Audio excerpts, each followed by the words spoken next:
Right, 1,00,000 రూపాయలు ఇస్తే 3 లక్షల రూపాయల నకిలీ నోట్లు ఇస్తాం. ఇది భీమవరంలో అమాయకులను బురిడి కొట్టిస్తున్న ఒక ముఠా వేసిన స్కెచ్. అయితే వీరి ప్లాన్ ను ఒక సామాన్యుడు చిత్తు చేశాడు. పశ్చిమ గోదావరి జిల్లా భీమవరం 1 టౌన్ పోలీసులు భారీ నకిలీ నోట్ల ముఠాను రట్టు చేశారు.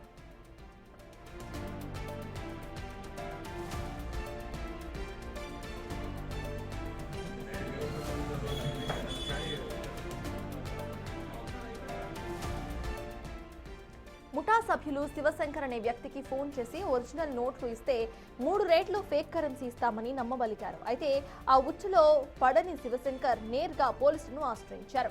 పోలీసుల వ్యూహం ప్రకారం 3 లక్షల అసలు నోట్లు ఇస్తారని చెప్పి వారిని భీమవరం ఏఎంసీ మార్కెట్ యార్డ్ వద్దకు రప్పించారు. వారు అక్కడికి చేరుకోగానే పోలీసులు చుట్టుముట్టి 2 నిందితులను అరెస్ట్ చేశారు. వారి వద్ద నుండి ఏకంగా 2 కోట్ల విలువ చేసే డమ్మీ నోట్లను స్వాధీనం చేసుకున్నారు. ఇదే అంశంపై పూర్తి డీటెయిల్స్ మా ప్రతినిధి శివసాగర్ అందిస్తారు. శివసాగర్, చెప్పండి, అంతకు ముందు సైతం వీళ్ళు ఇట్లాంటి డమ్మీ నోట్లు ఇంకెవరికైనా ఇచ్చిన దాఖలాలు ఉన్నాయా? అనంతరం వీళ్ళ మీద ఎలాంటి కేసెస్ నమోదయ్యే అవకాశం ఉందనుకోవాలి? అప్డేట్స్ ఏంటి? సత్తాజ్, ఇప్పుడు ఇదే వ్యవహారం మీద భీమవరం పోలీసులు కూపీలవుతున్నారని చెప్పుకోవచ్చు.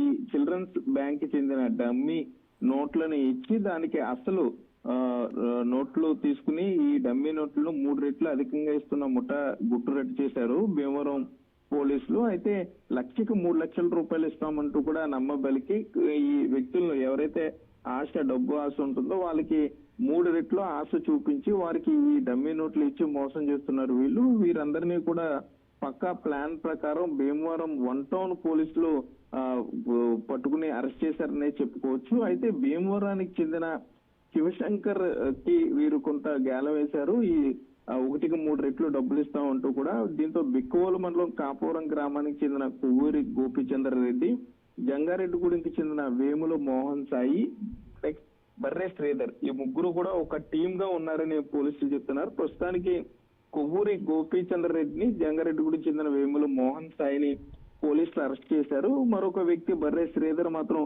పరారీలో ఉన్నారు. గతంలో ఇదే విధంగా వారు మోసం చేశారంటూ కూడా శివశంకర్ చెప్తున్నాడు. శివశంకర్ స్నేహితుడికే వీళ్ళు ఎక్కువ డబ్బులు ఇస్తామని ఆశ చూపించి మోసం చేశారు. అతను ఇంటికి వెళ్లి చూసుకుంటే 2 ఒరిజినల్ నోట్ల మధ్యలో తెల్ల కాగితాలు పెట్టి ఇచ్చారంటూ కూడా అతను చెప్పుకుంటూ వస్తున్నాడు. Thank you Sivasagar.